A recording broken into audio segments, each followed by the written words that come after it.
ED, ACB కేసులపై KTR కొన్ని కీలక వ్యాఖ్యలు చేశారు. ఈ కేసులపై న్యాయ పోరాటం చేస్తానని స్పష్టం చేశారు. తాను ఒక్క పైసా కూడా అవినీతికి పాల్పడలేదన్నారు. న్యాయ నిపుణుల సూచనల మేరకు విచారణకు హాజరు కావడంపై నిర్ణయం తీసుకుంటానని అన్నారు. సీఎం రేసులో కేటీఆర్, కవిత అని తప్పుడు ప్రచారం చేస్తున్నారని, తమ పార్టీ సీఎం అభ్యర్థి ఎప్పుడూ కేసీఆర్ అని స్పష్టం చేశారు. నేను ఎక్కడా ఒక్క పైసా అవినీతి చేయలేదు. ఏం పీక్కుంటావో పీక్కో అని చెప్పిన రేవంత్ రెడ్డికి ఇప్పుడు కూడా అదే చెప్తున్నా. ఏ తప్పు చేయలేదు. నేను ఆల్రెడీ న్యాయ పోరాటం చేస్తున్నా. కేసు కోర్టులో ఉంది, తీర్పు రిజర్వ్ అయ్యి ఉంది. కాబట్టి తప్పకుండా నాకు విశ్వాసం ఉంది న్యాయస్థానాల మీద, ఈ దేశంలోని చట్టాల మీద. అన్నిటినీ గౌరవించి ఒక నీతివంతమైన ప్రభుత్వాన్ని నడిపిన ఒక మంత్రిగా, ఆనాడు మంత్రిగా, ఈరోజు మాజీ మంత్రిగా, శాసనసభ్యుడిగా, ప్రజాప్రతినిధిగా నేను చెప్పేది ఒకటే రేవంత్ రెడ్డికి. అవి విడిచిపెట్టి నేను టైంపాస్ కార్యక్రమాలు చేస్తా, ఏదో మీడియా మేనేజ్మెంట్తోని, హెడ్లైన్ మేనేజ్మెంట్తోని అవతల పడతా అనుకుంటే నీ అంత పిచ్చోడే ఓడలేడని చెప్తావు.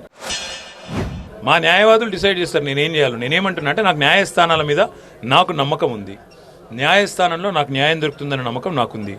ఈ కేసు లొట్టపీస్ కేసు అని నేను ఇదివరకే చెప్పిన. ఎందుకంటే నేను పైసలు పంపినా మంత్రిగా నేను చెప్పిన, అక్కడ పైసలు ముట్టినాయని వాళ్ళు చెప్తారు. ఈ అవినీతి ఎక్కడ జరిగిందో చూపెట్టమని అడిగితే ఇంతవరకు ఒక మాట లేదు. అందుకే న్యాయస్థానంలో కేసు తీర్పు రిజర్వ్ అయ్యి ఉంది. నేను వేసిన పిటిషన్ మీద న్యాయస్థానం ఏం చెప్తుందో, జడ్జి గారు ఏం చెప్తారో చూద్దాం. కొంతమంది బుద్ధి తక్కువ వాళ్ళు చేసే ప్రయత్నం అది. అట్లాంటి ఆలోచనలు కానీ, అట్లాంటి అనవసరపు ఇవి కానీ ఎక్కడా కూడా లేవు. అట్లాంటి బుద్ధి తక్కువ ఆలోచనలు ఎవరికైనా ఉంటే అది వారి కర్మ. ఎందుకంటే మా నాయకుడు కేసీఆర్ గారు తిరిగి ముఖ్యమంత్రి కావాలన్నది మా అందరి ఆరాటం. ఖచ్చితంగా కేసీఆర్ గారు తిరిగి ముఖ్యమంత్రి కావాలని తెలంగాణ ప్రజలు కోరుకుంటున్నారు. ముమ్మాటికి అవుతారు.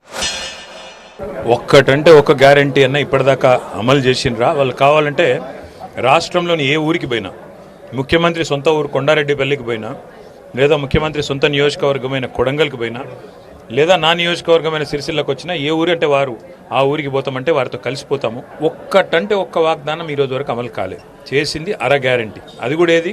Free bus. ఆ ఫ్రీ బస్సు మీద కూడా ఇవాళ పరిస్థితి ఏందో నాకంటే బాగా మీకే తెలుసు. రైతు రుణమాఫీ కాలేదు, చారణ కూడా కాలేదు. రైతు భరోసా అనేది ఇప్పటివరకు రూపాయి ఇయ్యలేదు. 6 గ్యారంటీలు అన్నారు, అర గ్యారంటీ కూడా అమలు కాలేదు. ఓవరాల్గా రాష్ట్రంలో ఇవాళ రాష్ట్ర ప్రజల్లో స్పష్టత వచ్చింది.